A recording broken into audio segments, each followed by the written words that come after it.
जय हिंद everyone, welcome to YouTube channel. हमने क्लास 10th का ICSE अग्रवाल का मैथ स्टार्ट कर रखा है। उसमें हमने मेंसुरेशन स्टार्ट कर रखा है।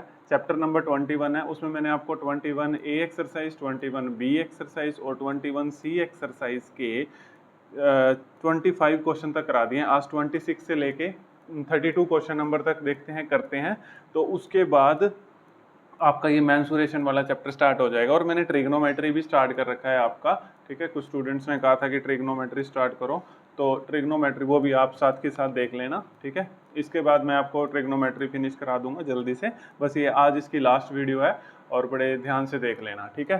एक एक क्वेश्चन को बहुत अच्छे से समझाऊंगा। अब देखिए, देखो मैं आपको ये सारी चीज़ें पहले समझा चुका हूँ, बस अब ये रिपीट हो रहे हैं क्वेश्चंस, ठीक है। नया कुछ नहीं है अब, ठीक है।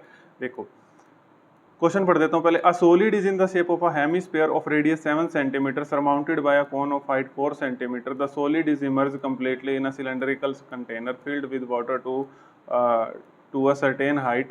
If the radius of the cylinder is 14 cm, find the rise in the water. मैं आपको कितनी बार एग्जाम्पल से भी बता चुका हूँ इस टाइप के क्वेश्चन। देखो नहीं समझ आया कोई चक्कर नहीं, इधर देखो आप। इसने कहा कि देखो मैं बताता हूँ, एक सिलेंडर है, एक सिलेंडर के अंदर ना पानी पूरा फुल भरा हुआ है। फिर हम इसमें क्या करते हैं, ये एक हेमिस्फीयर और एक कॉइन से कोई एक चीज़, एक सॉलिड बना रखा है हेमिस्फीयर, और उसके ऊपर हेमिस्फीयर के ऊपर कॉइन से कोई इसने एक सॉलिड बना रखा है। वो इसको इसके ऊपर मतलब अब हम इसके अंदर घेरेंगे, इस सॉलिड को, सिलेंडर के अंदर पानी से भरा हुआ इसके अंदर घेरेंगे तो कॉमन सेंस है पानी बाहर जाएगा। अब पानी बाहर कितना जाएगा, पानी बाहर उतना ही जाएगा जितना वॉल्यूम इसका होगा। तो मैंने इस टाइप के क्वेश्चन में आपको सिंपल सी बात कह रखी है कि वॉल्यूम ऑफ जिसमें आप डाल रहे हो, वॉल्यूम ऑफ सिलेंडर हो गया और is equal to volume of ये सॉलिड, इक्वल रख दो। अब ये सॉलिड दो तरीके से बना हुआ है तो इसको ऐसे, इसका सॉलिड का वॉल्यूम ऐसे निकाल लोगे, volume of hemisphere plus volume of cone is equal to volume of cylinder, ठीक है। समझ आ गया होगा। एक बार फिर भी मैं प्रैक्टिकल तरीके से जरूर बताऊंगा, ठीक है। ये मान लो ये सिलेंडर है, ठीक है, ये सिलेंडर है और ये सॉलिड, वैसे हेमिस्फीयर और कॉन वाला ऐसी कोई फिगर नहीं अपने पास, आप इसको ही मान लो मैंने ये सॉलिड ऐसे पानी से भरा हुआ था, ये डाला तो पानी बाहर आएगा ना, पानी बाहर आएगा तो पानी कितना बाहर आएगा, जितना वॉल्यूम इसका था, ठीक है। समझ आ गया, कोई दिक्कत? अब समझ आ गया होगा माय डियर स्टूडेंट्स को। देखिए अब इस क्वेश्चन को कैसे करना है, देखो वॉल्यूम ऑफ सिलेंडर कैसे करना है। देखिए मैं वॉल्यूम छोटा लिख लेता हूँ, वॉल्यूम ऑफ सिलेंडर, ठीक है, इज इक्वल टू किसके इक्वल होगा डियर स्टूडेंट, फटाफट बताओ। इस volume of solid, volume of solid. अब ये वॉल्यूम ऑफ सॉलिड किस किस से मिलकर बना हुआ वो भी लिखना पड़ेगा आपको, ठीक है। अब volume of cylinder is equal to volume of solid, देखो क्या है, वॉल्यूम ऑफ, फटाफट बताओ, वॉल्यूम ऑफ ये नीचे क्या है, हेमिस्फीयर, हेमिस्फीयर प्लस ऊपर क्या है, वॉल्यूम ऑफ कॉन, ठीक है। बहुत इजी से क्वेश्चन है यार, कुछ नहीं करना है इनमें, ठीक है। आप घबराना मत बस, ठीक है। आप वीडियोस देखते जाओ और प्रैक्टिस करते जाओ। एग्जाम्पल जरूर प्रैक्टिस कर लेना डियर स्टूडेंट्स। कोई एग्जाम्पल में दिक्कत आ रही है तो एग्जाम्पल की भी सीरीज ले आएंगे, कोई चक्कर नहीं है, एग्जाम्पल भी मैं आपको सारे करवा दूंगा, ठीक है। पहले मैं एक्सरसाइज खत्म कर दूं क्योंकि ऐसे ये सीखने के बाद एग्जाम्पल तो आप अपने आप कर लेंगे वैसे भी। अब देखो, अब मैंने यहाँ पे लिखा ना, ये देखो वॉल्यूम ऑफ, अब सारी चीजें अब ध्यान से देख लो, ठीक है। अब मैंने ये आपको समझ आ गया कि इसका volume, volume of hemisphere plus volume of कौन का इक्वल करना है, सिलेंडर का वॉल्यूम। अब एक मिनट रुको, अब यहाँ पे लिखो वॉल्यूम ऑफ सिलेंडर क्या होता है, pi r square h, very nice, is equal to volume of hemisphere क्या होता है, फटाफट लिखो। जब वॉल्यूम ऑफ कौन लिख लो, चाहे पहले वॉल्यूम ऑफ हेमिस्फीयर लिख लो, कुछ भी लिख लो, वॉल्यूम ऑफ हेमिस्फीयर लिख लो, कितना होता है 2/3 पाई आर क्यूब, ठीक है। वॉल्यूम ऑफ कौन बताओ dear student, 1/3 pi r square h, very nice, ठीक है। अब ऐसा कर लो, इसको R1 मान लो, R2 मान लो, इसको R3 मान लो, क्योंकि रेडियस चेंज हो सकती है डियर स्टूडेंट, ठीक है। देखो क्योंकि सिलेंडर की, अब हम फटाफट से देख लेते हैं इसने क्या क्या रखा है, ठीक है। अब मैं सिलेंडर की पहले हाइट ढूंढता हूँ इसमें से, ठीक है। सिलेंडर की height height height height height height height तो हमने निकालनी है, अभी बताता हूँ। देखो if the radius of the cylinder is, radius दे रखी है 14, ठीक है। अब मैं आपको बताता हूँ, एक मिनट मैं दोबारा बताता हूँ इसको क्या था इस क्वेश्चन में। जैसे मान लो इसमें पानी है, ठीक है, इसके अंदर पानी है, मैंने इसके अंदर ये डाला, ठीक है। ये कहता है कि कितना वाटर जो है राइज होगा इसके डालने से, कितना वाटर जो है राइज होगा। तो यानी कि ये जितना वाटर जो है ये राइज होगा वो उसके वॉल्यूम के इक्वल होगा। समझ आई बात, ये कहना चाह रहा था। ये देखो ये कह रहा है find the rise in water, ठीक है। ये राइज इन वाटर, यानी कि मैंने डाला, या मान लो इतना पानी था तो इतना पानी था तो इतना, इसको डालते ही पानी थोड़ा सा ऊपर आया होगा ना, तो वही वाली चीज निकालनी है, find the rise in water. ठीक है, अब समझ आ गया होगा। ठीक है, मैंने ये लास्ट में देखा, find the rise in water. ठीक है, चलो अब समझ आ गया होगा। अब देखो, यानी कि आपको ये वाली हाइट, सिलेंडर की ये वाली हाइट तो निकालनी है। ठीक है, समझ आ गया। इसकी हाइट को आप h1 मान लो और ये कोन वाली हाइट को आप h2 मान लो। कंफ्यूज मत होना डियर स्टूडेंट, कोन वाली हाइट को आप h2 मान लो। ठीक है, कोई दिक्कत। अब देखो, अब फटाफट लिख लो। जैसे आपने ये r1 माना, ठीक है, इस r1 की रेडियस को, सिलेंडर की रेडियस कहाँ है, फटाफट ढूंढिए, ये 14। ठीक है, लिख लो, r1 की वैल्यू 14 लिख लो। ठीक है, ताकि आपको कंफ्यूजन ना आए। h1 तो आपको निकालना है, h2 कोन की हाइट को लिख लो, इसने दे रखी होगी, जरूर दे रखी होगी इसने यार, ऐसी बात नहीं है। ठीक है, कोन की हाइट देखो, हाँ ये कोन ऑफ हाइट कितनी दे रखी है, 4, h2 दे रखा है 4। और देखो डियर स्टूडेंट, अब इसकी इन दोनों की रेडियस जो है, इन दोनों की रेडियस तो इक्वल होगी, देखो कोन की भी और हेमिस्फीयर की, ये भी दे रखी होगी, ये दे रखी है डियर स्टूडेंट 7। ठीक है, तो इसको मैंने, मान लो इसकी रेडियस को मैंने r2 मानना था। ठीक है, तो ये तो मान लो इक्वल ही है, r2 is equal to r3, ये तो इक्वल ही है। कितनी रेडियस है, 7। ठीक है, ये तो r2 is equal to r3, यानी कि इसको भी r2 लिख सकता हूँ, इसको भी r2 लिख सकता हूँ। ठीक है, एक चीज बता रहा हूँ, कंफ्यूज मत होना। ठीक है, अब देखो, अब पाई, अब r1 की वैल्यू पुट कर लो, r1 की वैल्यू है 14 का स्क्वायर इनटू में हाइट, ये हमने निकालना है ना, कितना पानी इसमें, कितना पानी बाहर निकलेगा, मतलब सॉरी, कितने पानी से इसकी हाइट इंक्रीज होगी। ठीक है, वो निकालना है h। ठीक है, सिलेंडर की हाइट। ठीक है, मान लो पानी, दोबारा बताता हूँ, पानी यहाँ आया, जैसे आपने ये सॉलिड डाला तो पानी यहाँ आ जाएगा, ये हाइट निकालनी है आपको। ठीक है, कोई दिक्कत नहीं है। अब 2/3, अब 2/3 पाई, अब इन दोनों की रेडियस तो इक्वल ही है। ठीक है, इन दोनों की रेडियस तो इक्वल ही है, इन दोनों की रेडियस क्या है, इसकी r2 क्या है, ये भी 7 है। ठीक है, 7 ही है ना, हाँ, 7 का क्यूब प्लस 1/3, फिर पाई, ये r2 is equal to r3, ये भी 7 ही है। ठीक है, 7 का क्यूब, 7 का स्क्वायर हो जाएगा ये तो। और हाइट h2 कितना है अपने पास, 4 है। ठीक है, यहाँ तक किसी को कोई दिक्कत हो तो बताओ। ठीक है, अब मैं कैलकुलेशन आपको करके दिखाऊंगा और आसान बना के दिखाऊंगा कैलकुलेशन को। आप पाई यहाँ से, पाई तो यहाँ पर तो है ही है, 1 मीटर को 14 का स्क्वायर इंटू में h, आप यहाँ से पाई भी कॉमन लो।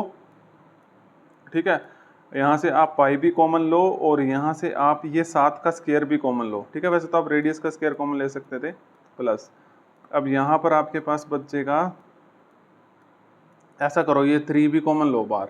ठीक है, इस 3 को भी देखो, मैंने पाई 7 का स्क्वायर और ये 3 कॉमन ले लिया। अब अंदर आपके पास बच गया 2 और ये इंटू 7, वेरी नाइस, प्लस फटाफट बताओ क्या बचेगा आपके पास। यहाँ पर हमारे पास, यहाँ पर सिर्फ 4 बचेगा। ठीक है, कोई दिक्कत, किसी को कोई दिक्कत हो तो बताओ। ठीक है, मैं कैलकुलेशन भी आपको, ताकि आप इस कैलकुलेशन को बड़ा ना कर दें, मैं आपको इस कैलकुलेशन को भी बताना चाहता हूँ। पाई से पाई आपके पास ये कट जाएगा। ठीक है, कोई दिक्कत। अब ये 14 का स्क्वायर आप ऐसे ही रहने दो, इनटू हाइट। ठीक है, ये 7, ये भी आप ऐसे ही, ये 49/3 करना है तो कर लो, इनटू में 7 दूनी 14 प्लस 4 18। ठीक है, ये काट दो, 3 6 18। अब यहाँ से आपने हाइट निकालनी है। ठीक है, तो मैं कैलकुलेशन भी बताऊंगा, जहाँ पर मैं इजी कर सकता हूँ ना वहाँ पर। अब 14 का स्क्वायर यहाँ पे नीचे आ जाएगा। ठीक है, 14 इंटू 14, ये यहाँ पर नीचे आ जाएगा ये तो। ठीक है, अब इसको काट लो, 7 की टेबल पे 7 दूनी 14, ये 7 पे कट जाएगा। ठीक है, ये भी 7 दूनी 14, ये 3 पे कट जाएगा, तो 3/2, यानी कि जो हाइट है अपने पास वो आ गई 1.5 सेंटीमीटर। यानी कि जो हाइट यहाँ पे इंक्रीज हो रही थी ना, जो ये हाइट इंक्रीज हो रही थी, ये जो हमने h1 माना था डियर स्टूडेंट्स, ये 1.5 आ गई, तो वो कितनी आ गई, 1.5 सेंटीमीटर। देखो क्वेश्चन में देर लग सकती है। ठीक है, 10 मिनट लग सकते हैं, 8 मिनट लग सकते हैं। ठीक है, लेकिन आपको मैं एक एक चीज़ क्लियर करने की कोशिश करता हूँ डियर स्टूडेंट, इसीलिए देर लगती है एक एक क्वेश्चन में। ठीक है, तो मैंने आपको ये क्वेश्चन नंबर 26 बिल्कुल अच्छे से क्लियर कर दिया। अब क्वेश्चन नंबर 27 देखिए, पढ़ लीजिए एक बार। ठीक है, ये एक्सरसाइज 21C ही है। 27 क्वेश्चन देखिए। देखो ये तो यार क्वेश्चन में दम ही नहीं बिल्कुल भी। ठीक है, देखो बहुत ईजी है, पहले पढ़ देता हूँ। A solid is in the form of cylinder with hemispherical and the total height of the solid is 19 centimetre and the diameter of the cylinder is 7 centimetre और find the volume and surface area of the solid. नहीं समझ आया, कोई बात नहीं। देखो एक solid है इन the form of cylinder with hemispherical and, एक सिलेंडर है। ठीक है, ये रहा सिलेंडर, और जो इसके एंड है वो हेमिस्फेरिकल है, जो इसके एंड है वो हेमिस्फेरिकल है। ये कुछ कुछ वैसा बन गया, आपने गुलाब जामुन खाया होगा ऐसा, रेड कलर का गुलाब जामुन होता है, कुछ कुछ वैसा बन गया, ये गुलाब जामुन ही बन गया आपके पास, ठीक है। तो ये एक सिलेंडर बन गया, ठीक है, और ये दो अपने पास ये हेमिस्फीयर बन गए, ठीक है। इसने कहा ना कि एक सिलेंडर है हेमिस्फेरिकल एंड के साथ है, ठीक है, इसने बोला है यहाँ पे, ठीक है, कोई दिक्कत। अब इसने कहा the total height of the solid, जो टोटल हाइट है वो 19 सेंटीमीटर है, और जो डायमीटर ऑफ द सिलेंडर है, जो डायमीटर है वो 7 है। तो यानी कि जो रेडियस है वो कितनी हो जाएगी डियर स्टूडेंट, 7/2, क्योंकि डायमीटर रेडियस क्या होती है, डायमीटर का हाफ। अब इसका वॉल्यूम भी निकालना है और इसका सरफेस एरिया भी निकालना है। एक चीज मैं निकाल के दे दूंगा आपको, वॉल्यूम, सरफेस एरिया मैं आपको होमवर्क के लिए दे दूंगा, लेकिन बता दूंगा कैसे निकलेगा, घबराना मत, ठीक है। वॉल्यूम पूरा मैं आपको आंसर एग्जैक्ट निकाल के दे दूंगा, कोई घबराने वाली कोई दिक्कत नहीं है, ठीक है। अब इसका वॉल्यूम कैसे निकालोगे यार, कोई क्वेश्चन है ये, इसका वॉल्यूम कैसे निकालोगे? आपको कहोगे sir volume of cylinder plus volume of hemisphere plus volume of hemisphere, तो यानी कि दो हेमिस्फीयर है ना, हम आप कहोगे सर ऐसे कर लो, वॉल्यूम ऑफ सिलेंडर प्लस एक हेमिस्फीयर का निकाल लो, वॉल्यूम ऑफ हेमिस्फीयर, ठीक है। एक का निकाल के सर 2 से मल्टीप्लाई कर लो, क्यों? क्योंकि दो है तो 2 से मल्टीप्लाई कर लो सर, आपकी कैलकुलेशन जो है वो इजी हो जाएगी, ठीक है, कोई दिक्कत। Volume of cylinder plus 2 into volume of hemisphere, ठीक है। वॉल्यूम ऑफ सिलेंडर क्या होता है, πr²h, ठीक है, और वॉल्यूम ऑफ हेमिस्फीयर क्या होता है, 2/3 πr³, ठीक है। किसी को कोई दिक्कत? अब मेरे को एक बात बताओ, यहाँ पे आपको सिलेंडर की हाइट की जरूरत पड़ेगी, लेकिन ये तो पूरे सॉलिड की हाइट है ना 19। अब देखो, अगर ये हमारे पास रेडियस 7/2 = 3.5 है, तो ये पूरे का पूरा यहाँ तक ये कितना हो गया, 3.5, क्योंकि रेडियस हमेशा सेम रहती है। अब यहाँ से ये पूरे का पूरा कितना हो गया, 3.5। अब 3.5 प्लस 3.5 कितना हो गया, 7। अब ये हमारा यहाँ से लेके यहाँ तक ये 7 हो गया। अब ये 19 में से ये 7 माइनस होएगा, तो ये सिलेंडर की हाइट जो है आपके पास कितनी बच जाएगी, 12। सिलेंडर की हाइट कितनी आ जाएगी, 12। आप सभी को समझ आ गया होगा, मैं दोबारा यहाँ पर अच्छे तरीके से बताता हूँ। ये 3.5 था, ये 3.5 था, ये 19 था, ठीक है। अब इन दोनों को ऐड करके अगर माइनस करोगे तो ये 12 आ जाएगा, क्योंकि 3.5 प्लस 3.5 कितना हो गया, 7 और 99। अब इन तीनों को जोड़ोगे तो 19 आ जाएगा। अब अच्छे से समझ आ गया होगा, कोई चक्कर ही नहीं है। अब देखो रेडियस जो है वो तो इक्वल ही है, तो आप यहाँ से पाई भी कॉमन ले लो, πr² कॉमन ले लो, आपके पास आ जाएगा h प्लस πr² कॉमन लोगे तो ये आपके पास आ जाएगा h प्लस 4/3r, ठीक है। या ऐसे लिख लो, जैसे भी लिख लो, ऐसे लिख लो 4/3r प्लस h, वो तो एक ही बात, ऐसे लिख लो ऐसे लिख लो, ठीक है। अब कोई दिक्कत? अब पाई की वैल्यू पुट करो, 22/7। रेडियस की आपको पता है, मैं पॉइंटों में कंसीडर नहीं करता, मैं फ्रैक्शन में सोल्व करना ज्यादा कंसीडर करता हूँ, ठीक है। मैं 7/2 लेके चलूंगा, 7/2 का स्क्वायर, क्योंकि फ्रैक्शंस में ना आंसर, मतलब मैं फंसता नहीं हूँ आंसर्स में, आप भी फ्रैक्शन से करना। रेडियस कितनी है, 7/2, और हाइट ऑफ द सिलेंडर, फटाफट hurry up students, height of the cylinder 12, very nice, ठीक है। अब ये कैलकुलेशन आप कर सकते हो, लेकिन चलो कोई बात नहीं, मैं हूँ आपके साथ। 2 से 2 कट जाएगा ये, तो 14/3 हो जाएगा। ए यहाँ पर, यहाँ तक तो विजिबल था, यहाँ करते हैं, देखो यहाँ पर, हाँ जी यहाँ पर, ए यहाँ पर पूरी कैलकुलेशन हो जाए, 22/7, 7/2 का स्क्वायर, ठीक है।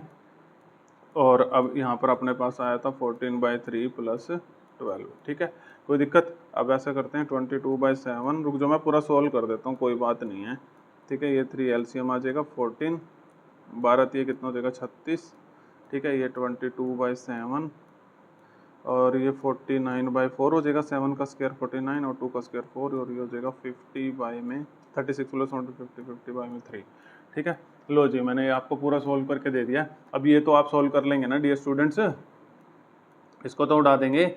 अब इसको सोल्व करके आपके पास आएगा 641.66, ठीक है। वॉल्यूम निकालना है तो सेंटीमीटर क्यूब, लेकिन पीछे आंसर ना डियर स्टूडेंट ऐसे दे रखा है 61467। आपको पता है ये 6 अगर इस 5 से बड़ा होता है पॉइंट के बाद, तो इसको एक नंबर बढ़ा के लिख दिया जाता है, तो 7 लिख दिया, ठीक है, कोई दिक्कत। 641.67 सेंटीमीटर क्यूब। अब इसमें मैं आपके लिए सरफेस एरिया छोड़ के जा रहा हूँ जी, ठीक है। सरफेस एरिया मैं आपके लिए छोड़ के जा रहा हूँ, लेकिन आपको बता के जाऊंगा कैसे निकलेगा। देखो सरफेस एरिया आप निकाल देना, card surface area of cylinder, curved surface area of cylinder, plus आप इसका कर्ड सरफेस एरिया निकालेंगे एक हेमिस्फीयर का, curved surface area of 1 hemisphere, ठीक है। इसका निकालेंगे 1 हेमिस्फीयर का और 2 से मल्टीप्लाई कर देंगे, ठीक है। तो ये तो यार आपको पता ही है, curved surface area of cylinder क्या होता है, 2πrh, ठीक है। और curved surface area of 1 hemisphere 2πr², और इनटू में 2 लगा देंगे, तो ये अपने पास हो जाएगा 2πr/h। फिर भी मैं आपको काफ़ी बता रहा हूँ, ये 4πr² पूरा आपके लिए छोड़ के जा रहा है। अब h और रेडियस को तो यार कोई भी पुट कर देगा। हाइट को आप 12 पुट कर लेना, रेडियस को 7/2 पुट कर लेना, और जब इसका सरफेस एरिया निकाल लोगे, ठीक है, तो मैं इसका आंसर यहाँ पर लिख के जा रहा हूँ आपके लिए। कमेंट बॉक्स में बता देना किस किसने निकाला। 418 सेंटीमीटर स्क्वायर, ठीक है, 418 सेंटीमीटर स्क्वायर, क्योंकि ईजी था इसीलिए आपके लिए छोड़ दिया।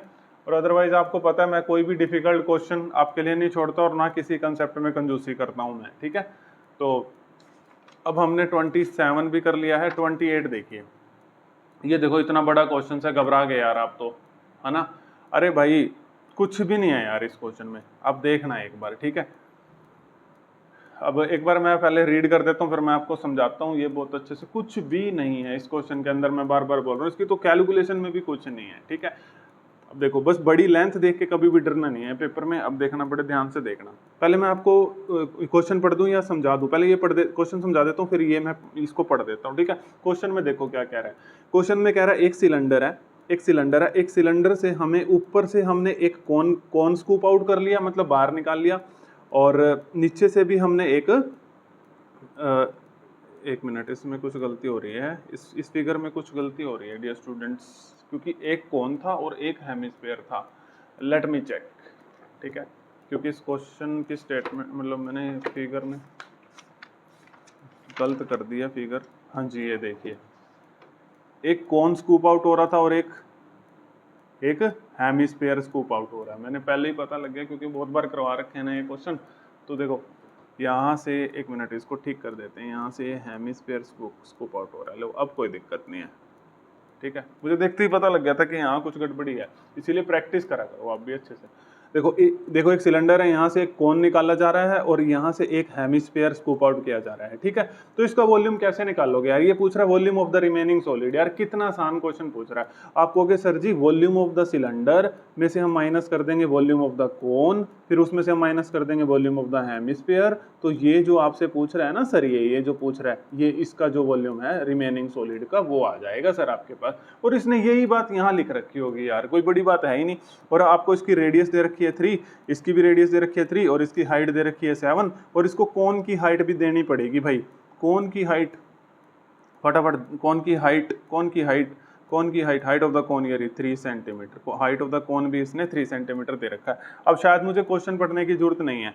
अब ये कह रहा है find the volume of the remaining solid, ठीक है। फिर भी मैं आपके लिए एक पढ़ देता हूँ। A hemispherical and a conical hole is scoop out of a solid wooden cylinder. एक हेमिस्फेरिकल और एक कॉन जो है वो स्कूप आउट किया जाता है। स्कूप आउट मतलब बाहर निकाला जाता है, ठीक है। भारी भरकम इंग्लिश यूज कर रखी है और कुछ नहीं कर रखा। Find the volume of the remaining solid where the measurements हमें दे रखी है। मेजरमेंट्स मैंने आपको यहाँ पर बताई दी है, ठीक है, इसमें कोई दिक्कत नहीं है। फटाफट माय डियर स्टूडेंट्स आपने आप कर देंगे इस क्वेश्चन को, ठीक है। नकली सा क्वेश्चन है। आप क्या करोगे, volume of cylinder minus volume of cone minus volume of hemisphere. Very nice, ठीक है। वॉल्यूम ऑफ सिलेंडर फटाफट pi r square h, volume of cone 1/3 pi r square h, ठीक है। Volume of hemisphere 2/3 pi r cube. Very nice. अब देखो, सिर्फ height इसकी height को आप h1 मान लो, इसकी कोन की हाइट को आप h2 मान लो, क्योंकि हाइट अलग है ना। इसको h1 मान लो, इसको h2 मान लो। रेडियस सेम है, रेडियस को तो आप r ही रख लो, कोई चक्कर ही नहीं है, ठीक है। आप कॉमन ले लो, देखो पाई आर स्क्वायर कॉमन आ रहा है, यहाँ पर बच गया h1, यहाँ पर बच गया -1/3 h2, और यहाँ पर बच गया 2/3 r, ठीक है। देखो कैलकुलेशन भी आपको मैं करके दूंगा, जहाँ मैंने कैलकुलेशन ईजी बनानी होती है वहाँ आपको होमवर्क नहीं दूंगा। पाई 22/7, रेडियस है 3 का स्क्वायर, रेडियस यहाँ से देख लेना, ठीक है। h1 दे रखा है हमें 7 और 1/3, h2 दे रखा है 3 और -2/3, ठीक है। रेडियस दे रखी है 3, ठीक है। तो ये हो गया 22/7, एक मिनट, ठीक है, इनटू में 9। अब ये हो जाएगा 7 माइनस ये कट देगा -1, ये 3 से 3 कट देगा -2, ठीक है। किसी भी स्टूडेंट को कोई दिक्कत, तो आप कहोगे सर क्या इतना बड़ा क्वेश्चन था, नकली सा क्वेश्चन है ये तो। 22/7 इंटू 9, और 7 में से गया 6 में से 2 गए 4, ठीक है। अब आप इसको तो यार कर लेना कैलकुलेटर, ठीक है। ये आ जाएगा 113.14, ठीक है। तो किस क्या निकाल रहे हैं वॉल्यूम, तो सेंटीमीटर क्यूब। क्यों आया वॉल्यूम सेंटीमीटर क्यूबिक में आता है। इधर आओ dear student, give your answer correct to whole number. Whole number में आंसर देना है जी, ये तो अपना पॉइंटों में आ रहा है, तो होल नंबर में हमने आंसर दे दिया, होल नंबर में यानी कि 113 सेंटीमीटर क्यूब, क्योंकि उसने कहा कि होल नंबर में आंसर देना है जी आपने। अरे आप जो कहोगे हम वही करेंगे सर, ठीक है। 113 सेंटीमीटर क्यूब, ठीक है। किसी भी स्टूडेंट को कोई दिक्कत हो तो मेरे को बता देना चाहिए, ठीक है। बहुत ईजी क्वेश्चन है, बस आप घबराना मत। अब क्वेश्चन नंबर हम 29 करते हैं, देखते हैं इसमें कंप्लीट कर देते हैं आपके ये चैप्टर को, नहीं तो फिर एक वीडियो और आ जाएगी, इसको कंप्लीट करने की कोशिश कर लेते हैं। कोई बात नहीं, थोड़ी वीडियो लंबी हो जाएगी तो पेशेंस रखना, ठीक है। क्वेश्चन नंबर 29, ये भी बहुत अच्छा क्वेश्चन है भाई, ये मुझे इंपॉर्टेंट लग रहा है क्वेश्चन, ठीक है। क्योंकि वो इंपॉर्टेंट यार आसान है, वो क्वेश्चन जो हमने पीछे करे हैं उनमें कुछ नहीं करना आपने। चलो अब देखो, एक सिलेंडर है, हम बना लेते हैं। एक सिलेंडर है, एक हेमिस्फीयर है, ओके सर, एक हेमिस्फीयर है, एक कोन है, एक कोन है, इक्वल बेस डायामीटर, मतलब जो इनके डायामीटर्स हैं वो इक्वल हैं आपस में सबके, और हैव द सेम हाइट, और हाइट भी सबकी, मतलब इसकी हाइट और इसकी हाइट सेम है। ये मैंने छोटा बना दिया, लेकिन इसने कहा है कि डायामीटर और जो हाइट है वो सेम है, इस h is equal to h है, मतलब हाइट सेम है। और अप्रूव कर दो इनके वॉल्यूम इस रेशियो में होने चाहिए, ठीक है। इन तीनों के वॉल्यूम का रेशियो निकालना है, इसको V1 मान लो, इसको V2 मान लो, इसको V3 मान लो, इनका हमने क्या निकालना है, रेशियो निकालना है, ठीक है। जिस बच्चे को रेशियो सोल्व नहीं करना आता वो भी समझा के जाऊंगा यहाँ पे, ठीक है। वॉल्यूम ऑफ सिलेंडर क्या होता है फटाफट बताओ, pi r square h. Volume of hemisphere 2/3 pi r cube, ठीक है, ये ratio. Volume of cone 1/3 pi r square h. Very nice, ठीक है। आप सभी को समझ आ गया होगा ये चीज, कोई दिक्कत हो तो मेरे को बता देना इसमें, ठीक है।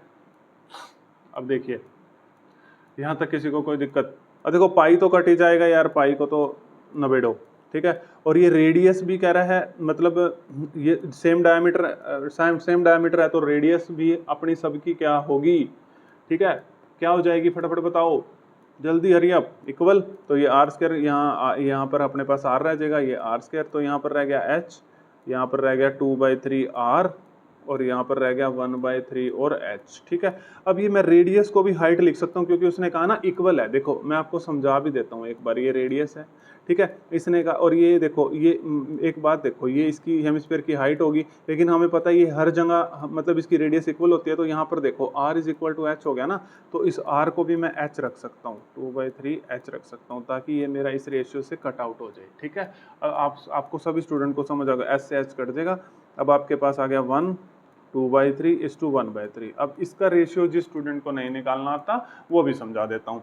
देखो आपने कुछ नहीं करना, जैसे इस टाइप का रेशियो आ जाए ना, आप क्या करो इसमें, मैं आपको अच्छे तरीके से समझाता हूँ। आप इसका एलसीएम ले लो, 3 और 3 का एलसीएम 3 हो गया, ऊपर मल्टीप्लाई कर दो, जैसे 3 × 1 2 × 3 1 × 3 और डिवाइड बाई 3 इस तरीके से कर दो, ठीक है। अब ये 3 से 3 कट जाएगा, 3 से 3 कट जाएगा, तो ये आ गया 3:2:1। वैसे तो तरीके बहुत सारे हैं इसके सोल्व करने के, ये वाला तरीका मुझे बहुत सही लगता है, ठीक है। कि आप क्या करो, एलसीएम ले लो, जो एलसीएम आया उसको ऊपर मल्टीप्लाई कर दो, चाहे कुछ भी रेशियो, आपका आंसर कभी भी गलत नहीं आएगा, और उसको ऊपर मल्टीप्लाई कर दो, और जो कटता है काट दो, 3:2:1 के रेशियो से आ गया, ठीक है। ये चीज इसमें बच्चे कंफ्यूज हो जाते हैं कि सर इसने अब आर की जगह आपने एच क्यों रख दिया, क्योंकि देखो इसने सब पहले ही बोल रखा है कि इक्वल डायमीटर और सेम हाइट है, ठीक है, इक्वल बेस डायमीटर। अब डायमीटर रेडियस क्या होती है, डायमीटर का हाइट, तो सारे आपस में ये इक्वल हैं। यहाँ पर बच्चों को कंफ्यूजन होती है कि यहाँ r is equal to h क्यों रखा, क्योंकि देखो ये रेडियस है और यहाँ पर इसकी सारी रेडियस रहेगी, और ये हेमिस्फीयर की हाइट है, तो दोनों आपस में इक्वल ही होंगे ना। ये मान लो 3 है तो ये भी 3 है, तो अगर रेडियस 3 है तो हाइट भी 3 हो जाएगी, इसीलिए मैंने इस आर की जगह एच रखा, और एच इसलिए रखा ताकि ये सब कट जाए और रेशियो आ जाए अपने पास, ठीक है। किसी को कोई दिक्कत, सभी स्टूडेंट को समझ आ गया होगा। अब ये 30 क्वेश्चन देखो, क्वेश्चन नंबर 30, ठीक है, फटाफट देख लो। अब तो थोड़े से क्वेश्चन रह गए हैं, 2-3 क्वेश्चन और रह गए हैं, ठीक है। मैं आराम से समझाता हूँ, कोई जल्दबाजी नहीं करेंगे। Radius of a sphere is double, find the increase percent in its surface area. यार मैं ना, अब कई स्टूडेंट ऐसे होंगे जिनको परसेंटेज के बारे में पता नहीं होगा, लेकिन अब कई होंगे जिनको पता होगा, वो स्किप कर लेना यार प्लीज। मैं परसेंटेज का कंसेप्ट आप सभी को समझा देता हूँ, ठीक है। देखो परसेंटेज का पहले मैं आपको कंसेप्ट समझा देता हूँ। परसेंटेज तो देखो, अगर मैंने कहा कि मेरे मैथ्स में 100 में से 80 मार्क्स आए हैं, 100 में से कितने मार्क्स आए हैं, 80 मार्क्स आए हैं। अब मैंने इसकी परसेंटेज निकालनी है। देखो जितने मार्क्स मैंने ऑब्टेन किए हैं वो ऊपर, और नीचे आता है टोटल मार्क्स। परसेंटेज निकालने के लिए इनटू में 100, ठीक है। अब मैं ये 100 से 100 कट जाएगा, यानी कि मेरे 80% नंबर आए हैं मैथ में। ठीक है, समझ आ गया इस तरीके से। ठीक है, अब अगर आपको ये ऐसे कह दे इंक्रीज वाली परसेंटेज पूछे तो ध्यान रखना, मान लो किसी की कुछ भी मान लो, यहाँ पर किसी के मार्क्स 80 हैं, ठीक है, और अगली बार उसके मार्क्स 100 आ गए हैं। ठीक है, अब वो कहता है उसके मार्क्स में कितने परसेंट इंक्रीज हुआ है। जब भी आप परसेंट इंक्रीज पूछेगा ना, तो पहले आप इन दोनों के बीच का डिफरेंस निकाल लो, डिफरेंस को ऊपर लिख देना और डिवाइड बाय पहले कितने मार्क्स थे या पहले पॉपुलेशन या कुछ भी पूछेगा तो उसको डिवाइड में रख देना, इनटू में 100। ठीक है, और ये काट दो यहाँ से। ठीक है, और 20/80, हाँ ये 4, तो यहाँ से ये काट दो। अब ये कट जाएगा 50 पे और ये 2 पे, तो ये आ जाएगा 25। तो कितने परसेंट है, कितने परसेंट का इंक्रीज हुआ है इसमें। ठीक है, कितने परसेंट का इंक्रीज हुआ है, 25%। ठीक है, समझ आ गया। ये देखो, अगर किसी को ये परसेंट इंक्रीज वाला देखो, पहले कितने थे 80, समझ आया, फिर कितने हैं 100, वो कहता है कितने परसेंट इंक्रीज हुए, तो डिफरेंस निकाल लो 20 और जिसमें से हुए डिवाइड बाय 80, और ये हमने काट दिया और इनटू में 100 लगा दिया। अब ये 2 चौके 8 और ये अपना कट गया, यानी कि 25% जो है अपने पास वो इंक्रीज हुआ। समझ आया, किसी को कोई दिक्कत। देखिए मैंने आपको इसीलिए बताया ताकि आपको ना इन क्वेश्चनों में दिक्कत ना आए। अब ये बेसिक मैंने बता दिया, आपको आप कहीं भी चले जाना परसेंटेज में दिक्कत नहीं आएगी। अब देखो, अब इसने कहा था रेडियस ऑफ स्फीयर डबल कर दी जाती है। पहले अगर रेडियस r थी तो अब रेडियस को डबल कर दिया जाता है, यानी कि रेडियस को 2r कर दिया जाता है। ये कहता है find the increase percent in surface area. बिल्कुल भी घबराने की जरूरत नहीं है, find the increase percent in surface area. आप पहले सरफेस एरिया लिख लो, पहले सरफेस एरिया कितना था 4πr², स्फीयर का एरिया क्या होता है 4πr²। अब सरफेस एरिया कितना हो गया, देखो बहुत इजी तरीके से समझाऊंगा ये क्वेश्चन। अब सरफेस एरिया कितना हो गया, अब रेडियस पहले r थी, अब रेडियस 2r होगी, तो r की जगह 2r रख दिया। ठीक है, 2r का स्क्वायर, तो ये हो गया 4π, ये हो गया 4 × 4r², ये हो गया 4 × 4 16πr²। तो अब जो सरफेस एरिया हो गया वो 16πr² होगा। ये वाला कंसेप्ट यूज करूंगा मैं। ठीक है, अब ये कहता है इससे कितना इंक्रीज हो गया, तो मैंने अभी आपको बताया इन दोनों का डिफरेंस 16πr² माइनस 4πr² का डिफरेंस, तो कितना आ जाएगा, फटाफट बताओ डियर स्टूडेंट्स। ठीक है, 16 माइनस 4, सॉरी ये तो 12πr² आ जाएगा। ठीक है, और डिवाइड बाई किसको रखना होता है, जिसमें से हमने ये निकालना है स्टार्टिंग 4πr²। ठीक है, और इनटू में 100 लगा देना है। πr² से πr कट गया, ये 3, यानी कि 300% सरफेस एरिया इंक्रीज हो गया। पहले सरफेस एरिया से दूसरे सरफेस एरिया में इंक्रीज हुआ 300% का। ठीक है, देखो मैंने ये वाला कंसेप्ट लगाया, ये बताने जरूरी होते हैं, तो कई स्टूडेंट्स को पता ही नहीं लगता सर आप ये क्वेश्चन कर कैसे रहे हो। ठीक है, तो समझ आ गया, क्वेश्चन नंबर 30 भी समझ आ गया। क्वेश्चन नंबर 31 देखो। ठीक है, 2 क्वेश्चंस रह गए, इनको भी निपटा लेते हैं। ठीक है, ताकि अपना ये चैप्टर आज फिनिश हो जाए। ठीक है, अब देखो, अब ये कहता है if the radius of the sphere is increase by 50%, find the increase percent in its volume. इनकी ना ट्रिक्स भी होते हैं। जब मैं यूपीएससी की तैयारी करता था तो मैं तो इनको ट्रिक से ही करता था।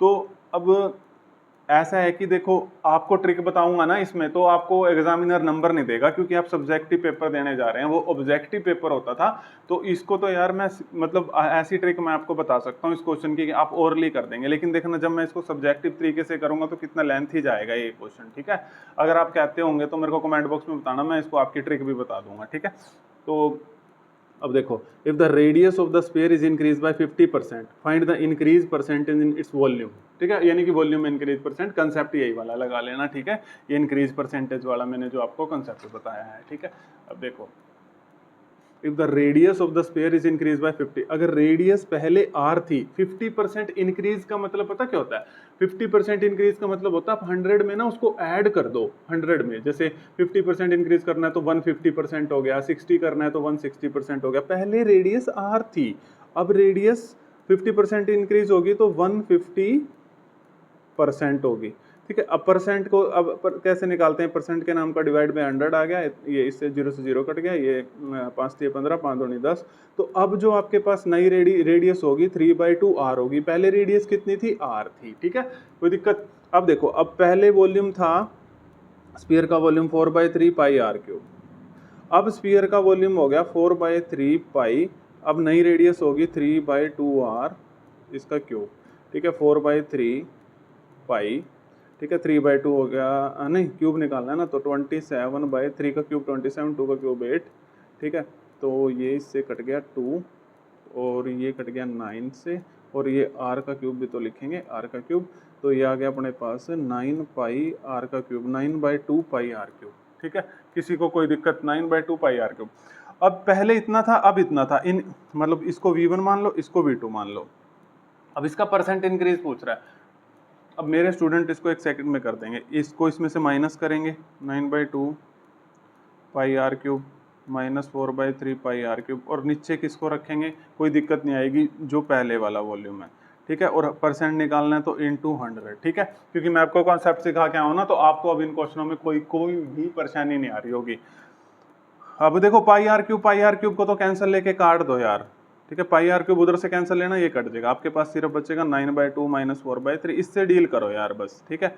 पाई आर क्यूब का कोई केस, मतलब कोई लफड़ा ही नहीं है यार पाई आर क्यूब का। मैं अभी आपको चलो ट्रिक बता दूंगा जो मैं यूपीएससी में यूज करता था, तो पाई आर क्यूब का कोई लफड़ा ही नहीं है, वो तो कट ही जाता है, ठीक है।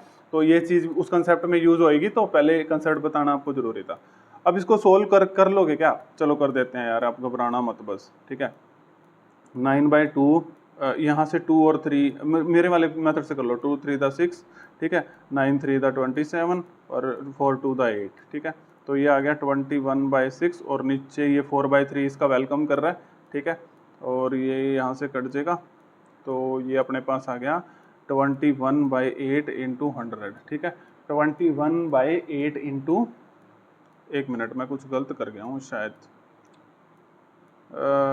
27 माइनस 8 21 होगा, वाह जी वाह, 19 होगा, 19/8, तो ये कितना आ जाएगा 19/8 इंटू 100।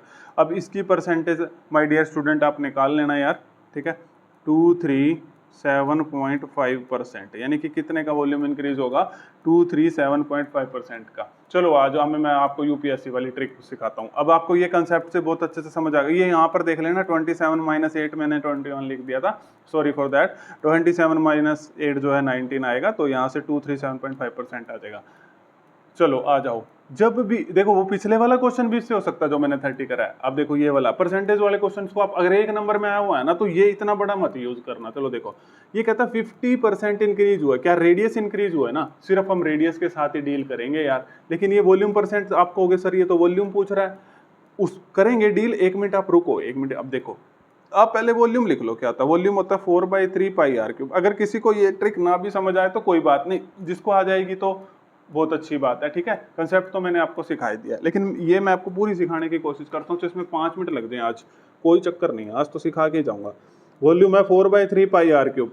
अब इसने कहा है कि देखो वॉल्यूम में इंक्रीज बताना है, और रेडियस कितनी इंक्रीज हो रही है, देखो रेडियस इंक्रीज हो रही है 50%, यानी कि 50% क्या होता है 150/100, यानी कि 3/2, समझते जाना, क्या हो गया, यहां से ये काट लो, 3/2, समझ आ गया, कोई दिक्कत, यानी कि पहले रेडियस जो थी ना, पहले रेडियस 2 थी, अब रेडियस 3 हो गई है, अब रेडियस कितनी हो गई है, 3 हो गई है, पहले रेडियस 2 थी, अब रेडियस 3 हो गई है, इसका मतलब ये है। और 4/3 पाई का तो कोई काम ही नहीं है, वो आपने यहाँ देख लिया है, वो तो कट जाता है, ये तो फालतू में दे रखा था यार, ठीक है, और ये r का क्यूब लगा हुआ है ना, तो ये वाला प्रोसेस आपने कैसे करना है, जैसे मैं बताता हूँ, पहले 2 थी तो अब 3 होगी, तो अगर r क्यूब लगा हुआ है तो ये सेम प्रोसेस आप 3 बार कर देना, ठीक है। अगर यही आप कहोगे सर एरिया का क्वेश्चन पूछ लिया, तो एरिया का पूछ लिया तो 4πr² होता है, तो ये वाला प्रोसेस सिर्फ 2 बार कर देना, ठीक है, समझोगे, कोई भी क्वेश्चन कर दोगे यार, परसेंटेज का, सिलेंडर का, कोई भी क्वेश्चन कर दोगे आप, ठीक है, इस ट्रिक से। अब कैसे करना है, इनको आपस में मल्टीप्लाई कर लो, 8 हो जाएगा, इनको आपस में मल्टीप्लाई कर लो, 27 हो जाएगा, यार कितना आसान क्वेश्चन हो गया। 8 से कितना इंक्रीज हो गया, 27, तो कितना इंक्रीज हो गया 19 इंक्रीज किस पे हो गया, डिवाइड बाय 8 इंटू 100, ये देखो 19/8 इंटू 100, 19/8 इंटू 100, इसकी परसेंटेज निकालोगे तो 237.5%। एंजॉय कर रहे होंगे आप इस मेथड को। 1 मार्क्स में क्वेश्चन मैंने देखे हैं, मैं PYQ आपके चेक कर रहा था ICSE बोर्ड के, तो मेरे को बता देना, मैं आपके लिए PYQ की सीरीज भी ले आऊंगा, ठीक है, बता देना। तो MCQ में तो मैं आपको बहुत अच्छी ट्रिक है, इतनी अच्छी ट्रिक्स बता दूंगा कि आप पेपर में और स्टूडेंट से बहुत पहले कर लेंगे, बहुत पहले, ठीक है। जो भी मैंने कॉम्पिटिटिव एग्जाम यूपीएससी में सीखा है वो मैं आपको सारा ट्रिक से बहुत अच्छे तरीके से बता दूंगा, ठीक है। तो समझ रहे हो आप, यहाँ पर ये चीज़ें समझ गए हो ना। अगर एरिया का क्वेश्चन होता तो सिर्फ 2 बार लिख लेते, क्योंकि वहाँ पे आर स्क्वायर या रेडियस से डील करना यार, करना ही रेडियस से ही डील था। ये तो 4/3 पाई वैसे ही दिमाग खराब करने के लिए आया हुआ था, ठीक है। ये मैंने आपको ट्रिक बताई है। अब ये मेरे को नीचे कमेंट बॉक्स में एक बार बता देना कि किस किस बच्चे को ये ट्रिक पसंद आई है, ठीक है। तो ट्रिक के बारे में कमेंट मुझे 100% चाहिए। समझ आ गया? आप वो डबल वाला भी ऐसे ही कर सकते थे, सारे क्वेश्चन ऐसे कर सकते हो, क्योंकि वो तो वो कट जाता है ना नीचे आके, ठीक है।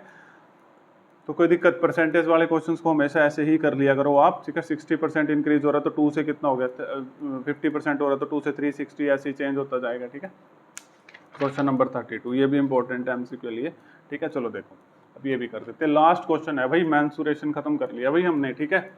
और उस ट्रिक के बारे में बताना कि कितने बच्चों को वो ट्रिक पसंद आई और कितने बच्चों को समझ आई। सबसे पहली बात तो समझ ही ना आई हो कभी, मैंने वैसे ही करवा दी तुम्हें, ठीक है। अब देखो, अब इसने कहा if the ratio of the volume of 2 sphere is 1:8, ratio of the volume of 2 sphere is 1:8, volume of 2 sphere, volume of 1, volume of 2, ratio दे रखा है 1/8, ठीक है। और ratio of their surface area, अरे भाई पहले रेडियस का रेशियो तो निकाल दें, फिर ही तो सरफेस एरिया का निकालेंगे। बड़ी जल्दी हो रही है, इसको रेशियो ऑफ, पहले रेडियस निकलेगी। 4/3 पाई क्या होता है, r3 r, क्योंकि इसने कहा नहीं का सेम स्पेयर है, तो इसकी रेडियस r1 मान लो, उस वाले की रेडियस को r2 मान लो, ठीक है। इस वाले की रेडियस को r1 मान लो। 4/3 पाई r1 क्यूब, 4/3 पाई r2 क्यूब, ठीक है। वो रेशियो क्या दे रखा है, 1/8। चलो जी आप तो घर जाओ अपने, ठीक है, कटने के लिए बने थे ये तो। अब इनके क्यूब को वो कर लो आप, इक्वल कर लो, ठीक है, कंबाइन कर लो, और 1/8। अब आपको पता है, देखो ये 1/8 किसका होता है, 1/2 3 का, 2 किसका, 3 का क्यूब, 8 किसका क्यूब होता है, 2 का, तो 2 के ऊपर मैंने क्यूब लिख लिया। अब पावर इक्वल है तो बेस भी इक्वल हो जाएगा। r1/r2 किसके इक्वल आ गया, 1/2। r1/r2 किसका इक्वल आ गया, 1/2, ठीक है। किसी को कोई दिक्कत? अब रेडियस का रेशियो निकाल दिया सर आपने तो, लेकिन एक चीज ध्यान रखना, कई बार एग्जाम में ना ये आपका बहुत पागल बना देता है। तो रेडियस का रेशियो पूछ लेता है, तो रेडियस का रेशियो सीधा लिखना। अब यहाँ पर ना ये पेपर में पूछा तो सरफेस एरिया के, लेकिन ये ऑप्शन भी सबसे पहले दे रखा होगा 1:2, और बच्चे टिक करेंगे, ओ हो गया यार, ये तो देखेंगे नहीं कि रेशियो ऑफ सरफेस एरिया पूछा है उसने। रेशियो किसका पूछा डियर स्टूडेंट, सरफेस एरिया का। तो क्या होता है, 4πr1 का स्क्वायर, 4πr2 का स्क्वायर। तो 4π से 4π कट जाएगा। अब r1 देख लो कितना है, 1 का स्क्वायर, और r2 कितना है, 2 का स्क्वायर। तो ये कितना हो जाएगा, 1/4। अब मैं आपको एक बात बताऊं, जब भी ऐसे रेशियो वाले क्वेश्चन आ जाए यार, इन पाई का कोई भी काम नहीं होता।